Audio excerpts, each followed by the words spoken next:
Hello everyone, welcome back smart study hub. उम्मीद है आप सब अच्छे होंगे, अच्छे से आपकी पढ़ाई चल रही होगी। और क्लासेज अगर पसंद आ रही हो तो चैनल को लाइक सब्सक्राइब कर दें और क्लासेज को लाइक कर दें। एंड एक कमेंट करके मुझे ज़रूर बताना आपको समझ में आ भी रहा है कि नहीं आ रहा है। देखिए, आज हम बात करेंगे भाषण कौशल क्या है। भाषण कौशल का मतलब क्या है कि हम बोल सकें। अभी हमने क्या किया था, श्रवण कौशल, कि हम सुन करके किस तरीके से अपनी श्रवण क्षमता को बढ़ा सकते हैं। तो भाषण कौशल एक मनुष्य एक सामाजिक प्राणी है। समाज में रहकर हम सफलतापूर्वक अपने जीवन को यापन कर सकते हैं। तो हम बोलेंगे अपने विचारों को, अपने शब्दों को हम बोल करके सबको सबके सामने बताएंगे। तो यही क्या है, भाषण है। ठीक है, बस हम अब मैं क्या कर रही हूँ भैया, मैं जो पढ़ा रही हूँ, मैं आपको लेक्चर दे रही हूँ, तो ये क्या है, एक भाषण ही है। ठीक है, तो मैं अपने जो मेरे अंदर है, मैं आपको किस तरीके से पढ़ा रही हूँ, किस तरीके से आपके सामने व्यूज़ लेके जा रही हूँ, तो ये सब क्या है, आपके भाषण में ही आता है। ठीक है, संभाषण की असफलता विशृंखलित विचारों का परिणाम है और असफल श्रोता ही असफल वक्ता हो सकता है। जो सुन नहीं सकता वो कभी बोल नहीं सकता। और जो तो यही बात है कि एक असफल श्रोता तो बोलने से पहले सुनने वाला होना चाहिए। ठीक है, तो ये जो दे रखी है ना स्कीम LSRW, जब तक आप सुन नहीं सकते तब तक आप बोल नहीं सकते हो, इसलिए सुनने की क्षमता होनी चाहिए। आज की प्रणाली क्या चल रही है, सामने वाला बोलने से पहले हम आंसर दे देते हैं, क्यों, तभी ज़्यादा गलतफहमियाँ चल रही होती हैं। तो सुनने वाले बनो। ठीक है, अतः कहा जा सकता है कि कुशल श्रोता ही कुशल वक्ता हो सकता है। ठीक है, तो ज़्यादा डिटेल मेन पॉइंट पे आते हैं। ठीक है, ओके, देखिए इसका उद्देश्य क्या क्या है। इसके उद्देश्य हैं भाषण कौशल और मौखिक अभिव्यक्ति शिक्षण के उद्देश्य क्या है आपके। भाषण शिक्षण कौशल के प्रमुख उद्देश्य निम्नलिखित। सर्वप्रथम विद्यार्थी को इस योग्य बनाना कि वे सरल, स्पष्ट, शुद्ध उच्चारण के साथ उपयुक्त शब्दों का प्रयोग करते हुए अपने मन के भाव, विचारों आदि को व्यक्त कर सके। मतलब अच्छे से, एक शुद्ध तरीके से, स्पष्ट तरीके से वो बोल सके। ठीक है, विद्यार्थी को इस योग्य बनाना कि अपनी अनुभूतियों, दूसरों के प्रति अपने विचारों आदि को स्पष्टता के साथ अभिव्यक्त कर सके। इन्हीं में से ऑप्शन आएंगे आपको, इनको अच्छे से ध्यान से देख लो बस। भाषण कौशल शिक्षण का तीसरा मुख्य उद्देश्य है विद्यार्थी को पूछे गए प्रश्नों को के उत्तर ठीक ढंग से देने में सक्षम बनाता है। मतलब जैसे हम बोल रहे होते हैं, ठीक है, तो विद्यार्थी जो प्रश्न पूछे जाते हैं उनको अच्छे तरीके से हम उनका आंसर दे सकते हैं। विद्यार्थी को निसंकोच होकर अपने मत, तर्क, भाव आदि को प्रकट करने के सक्षम बनाना ही भाषण कौशल का उद्देश्य है। देखिए, भाषण कौशल का मतलब क्या है कि आप बच्चे को स्टेज के सामने लेके आओगे तो बच्चे में जो झिझक होती है, कई बार क्या होता है, पहली बार जब बच्चा स्टेज पे आता है तो डर होता है, बड़े बड़े डर जाते हैं।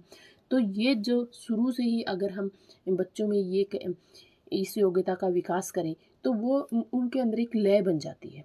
आप फर्स्ट टाइम स्टेज पे जाओगे आपको डर लगेगा, दूसरी टाइम जाओगे तो थोड़ा डर लगेगा, लेकिन तीसरी बार, फोर्थ बार, अब जाते रहोगे बार बार स्टेज पे तो आपको फील ही नहीं होगा कि आप कहाँ पे हो।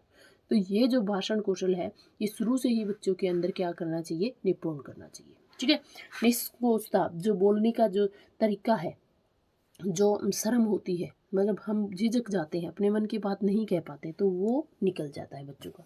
विद्यार्थियों के प्रभावत्मक शैली में दूसरों के साथ वार्तालाप करने, मतलब यही कहना चाहता है कि एक प्रभावपूर्ण शैली के द्वारा बच्चों दूसरों के ऊपर अपनी छाप को छोड़ सकता है। छात्र को इस योग्य बनाना है कि वह तथ्यों को क्रमानुसार स्पष्ट रूप से, समायोजित रूप से प्रस्तुत कर सके।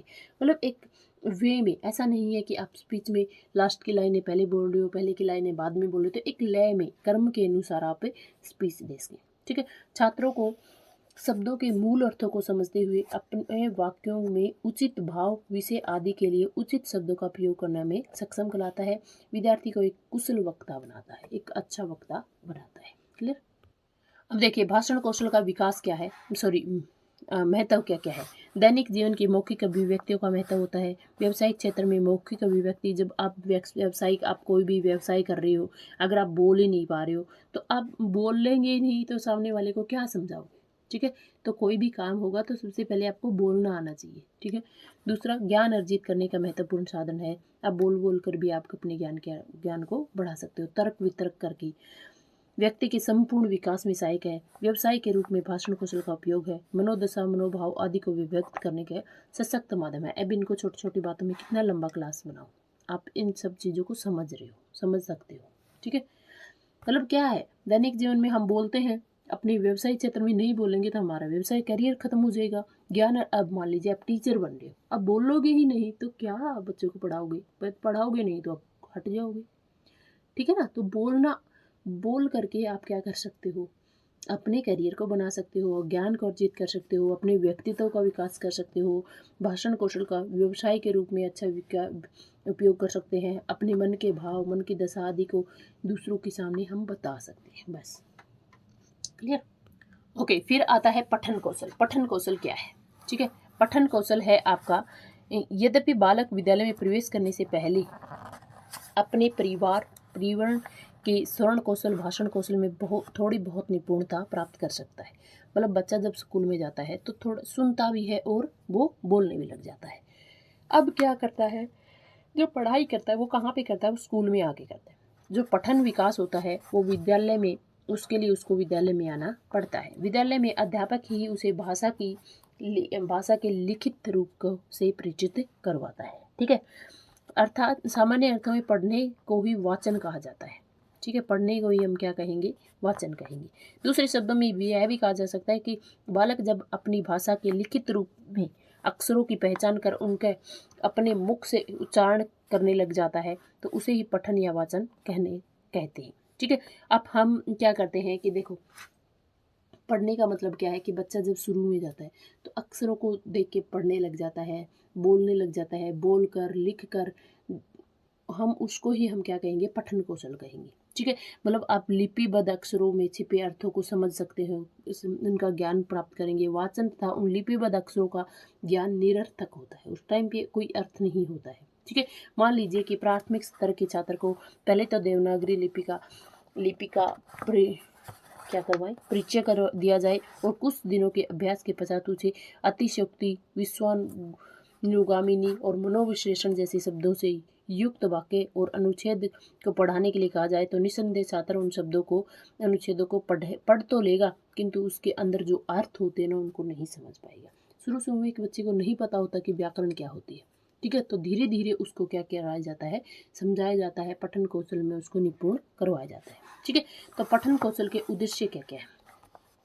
देखिए, बात छात्रों को स्वर के उतार चढ़ाव आदि के ऐसा अभ्यास करवाना कि वह गद्य पद्य, नाटक और आदि के यथास्वर भावों के अनुकूल स्वर में लोच देकर व्यक्तिगत सहस्वर और संवेद स्वर को पहचान सके का उपयोग कर सके। छात्रों में अक्षर अभिव्यक्ति, शब्द का उच्चारण, उचित स्वर निर्गम, बालाघात, स्वराघात आदि का प्रयोग करना, संस्कार करके उनके पाठ्य सामग्री के भाव मतलब उनको ग्रहण करने में सक्षम हो सके। और वाचन शिक्षा का मुख्य उद्देश्य यही है, वाचन शिक्षण का प्रमुख उद्देश्य है। ठीक है, ज्ञान को अर्जन करने के लिए भी वाचन के प्रति रुचि उत्पन्न करना, साहित्य में इंटरेस्ट बढ़ाना, ये क्या है? पठन कौशल है। आप पढ़ा करके ही उसको, बच्चे को समझा सकते हैं। ठीक है, वाचन द्वारा छात्रों में सामाजिक व्यवहार को अच्छा कर सकते हैं, समाज की संस्कृति के बारे में बता सकते हैं, देश में क्या क्या चल रहा है उनको बता सकते हो, हमारे मतलब हम अपने संस्कृति को, कल्चर को, आसपास के माहौल को, आप जीवन को समाज से जोड़ करके आप बच्चों को पढ़ा सकते हैं। ठीक है, अब बात करते हैं कि वाचन के माध्यम से विद्यार्थियों को शब्द ध्वनियों का पूर्ण ज्ञान करवा सकते हो।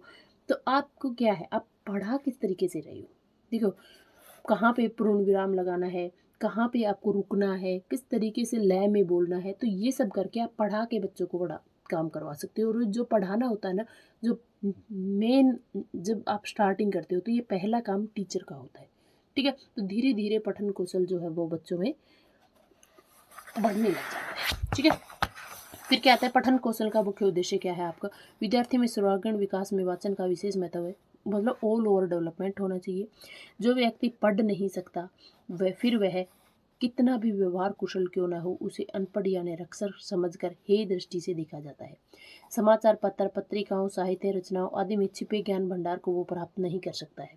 वाचन में अक्षम व्यक्ति के जीवन में छोटी छोटी बातों को लेकर असुविधाएं खड़ी हो जाती हैं। उदाहरण के लिए, अनपढ़ व्यक्ति टेलीग्राम पाकर ही घबरा जाता है क्योंकि वह अशिक्षित होने के कारण उसकी विषय वस्तु को पढ़ नहीं पाता है।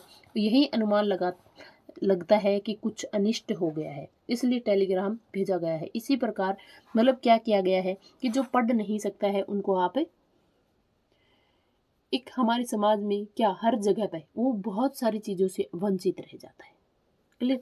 फिर आता है साक्षरता का प्रत्यय। अब जब आप पढ़ लोगे तो आपको साक्षर समझने लग जाएंगे, आप चीज़ों के प्रति अवेयर होने लग जाओगे, समाज में क्या चल रहा है क्या नहीं चल रहा है उसके प्रति आप मतलब आप क्या रहोगे, अवेयर रहोगे। ठीक है, आपको पता चलता रहेगा, दूसरों के ऊपर डिपेंड नहीं होगे। ठीक है, शिक्षा प्राप्ति में सहायक है। वाचन के बिना आप शिक्षा प्राप्ति नहीं कर सकते हो। जब तक आप वाचन नहीं करोगे तब तक आप पढ़ नहीं सकते। ठीक है, भाषण कौशल का विकास करना, श्रवण कौशल का विकास करना, सहस्वर वाचन भी की आवश्यकता पड़ती है।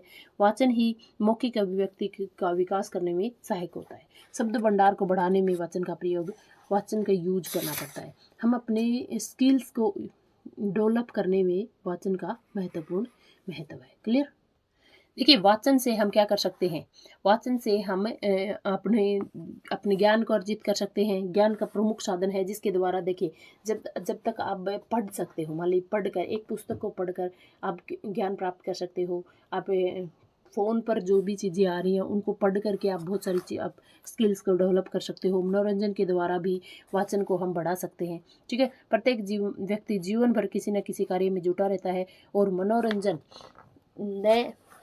न करे ऐसा तो हो, मतलब क्या करता है अपने ही जीवन में क्या करता है, बिजी रहता है। लेकिन मनोरंजन जो है वो इंसान को हील करने में मदद करता है। तो जब तक आप पढ़ नहीं पाओगे, ठीक है ना, तो आपका मनोरंजन जो है वो नहीं हो पाएगा और आप एक जड़ता की तरफ चले जाओगे। ठीक है, ऐसे शिक्षित व्यक्ति के लिए मनोरंजन के साधन क्या होते हैं, सीमित होते हैं। ठीक है, दूसरी ओर वाचन कौशल शिक्षित व्यक्ति के लिए एक असीमित मनोरंजन के द्वार खुल जाते हैं।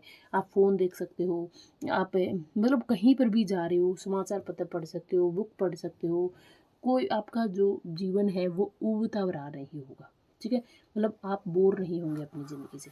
फिर क्या होता है, आलोचनात्मक दृष्टि का विकास। मतलब आप क्या कर सकते, यह कटु सत्य है कि जगत में कोई भी व्यक्ति, प्राणी, मत, विचार, रचना स्थायी नहीं है। ज्यों का त्यों सभ्यता का विकास होता और त्यों का त्यों नियम, संस्कार, परंपरा आदि के बंधन टूटते जाते हैं। नवीन दृष्टिकोण, नए नियम, नई रीति रिवाजें। देखो पहले जो समाज था आज के समाज से डिफरेंट था। ठीक है ना, तो क्या आ रहे, नई नई संस्कार आ रहे हैं, नई परंपराएं आ रही है, पहले के आपके परंपराएं आपके टूट रही हैं। ये सभी परिवर्तन वाचन द्वारा ही घटित हो रही हैं।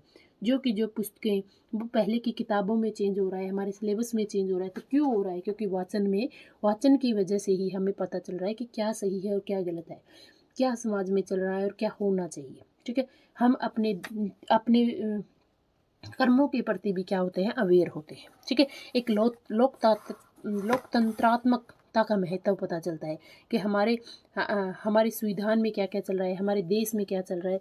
तो ये सब क्या है, आपके वाचन के ऊपर डिपेंड करता है। फिर आता है लेखन कौशल। ठीक है, चलिए आज लेखन कौशल भी करवाई देते हैं। लेखन कौशल का जो मुख्य उद्देश्य है, हम लिख करके देखिए, विद्यालय में प्रवेश करने से पहले बालक में श्रवण कौशल और भाषा कौशल का थोड़ा बहुत विकास हो जाता है, लेकिन वाचन कौशल और लेखन कौशल दोनों के लिए आपको विद्यालय में जाना पड़ता है।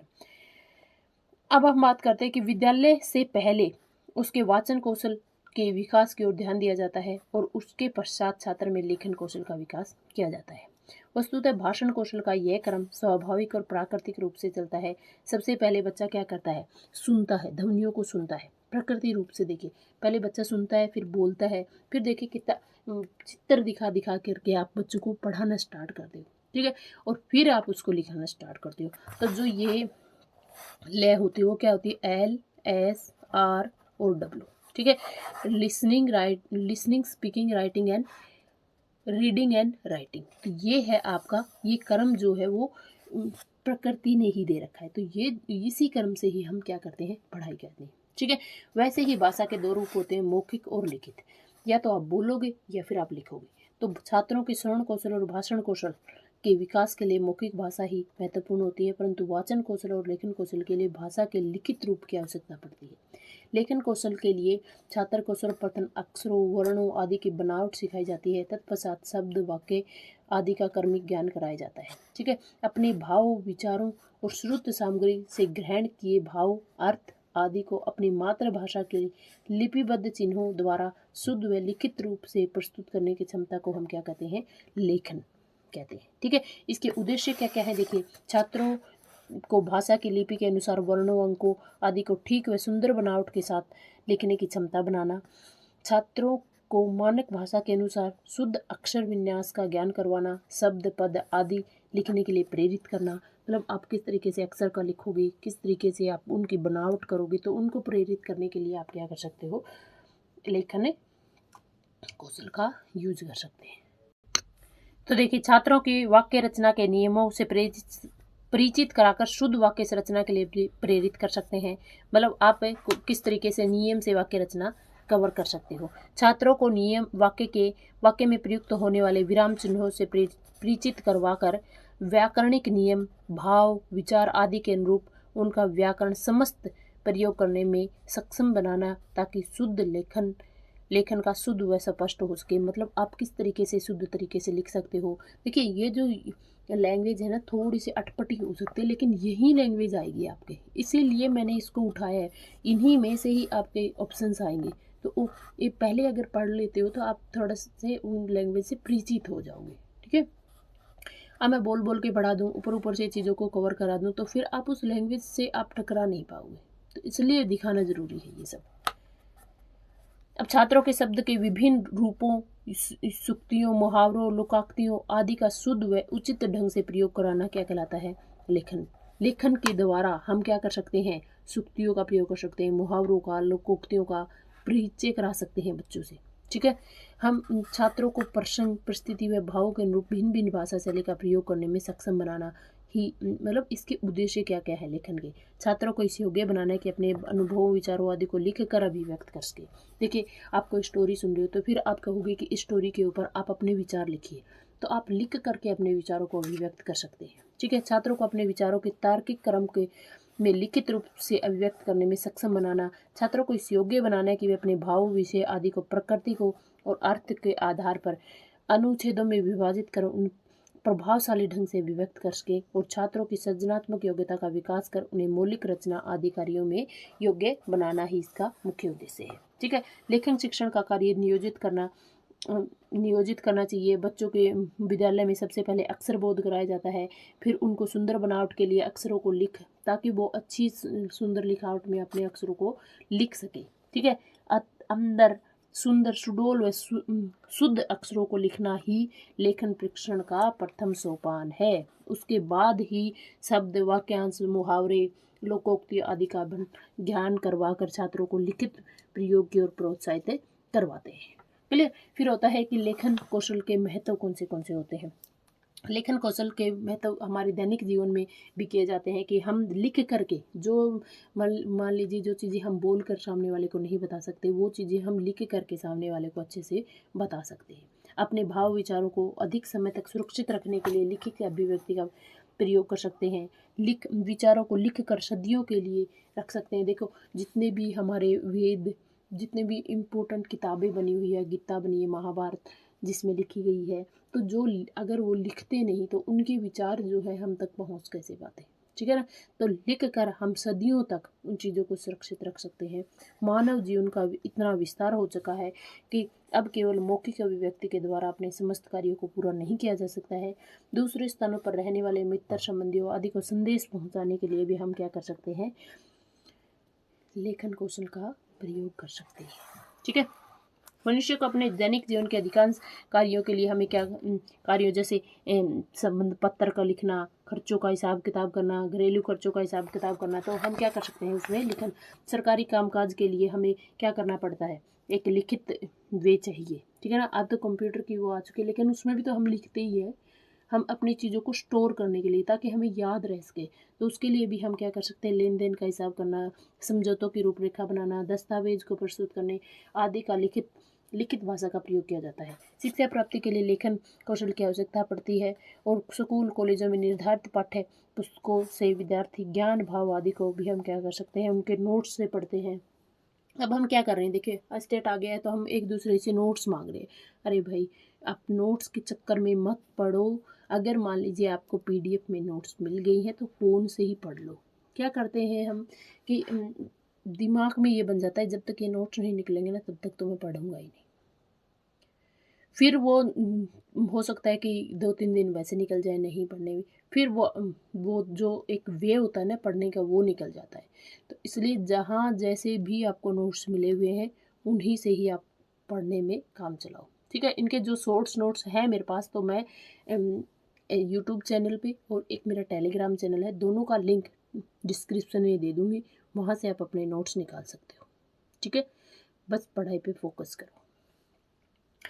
ये सब चीज़ें क्या है तो आप इन सब चीज़ों को कर सकते हो कवर अच्छे से, ठीक है। मानव जाति के सर्वांगीण विकास के लिए लिखित भाषा का प्रयोग किया जाता है। लेखन तो आप देखते ही बता सकते हो कि लेखन कौशल का उद्देश्य क्या है, ठीक है।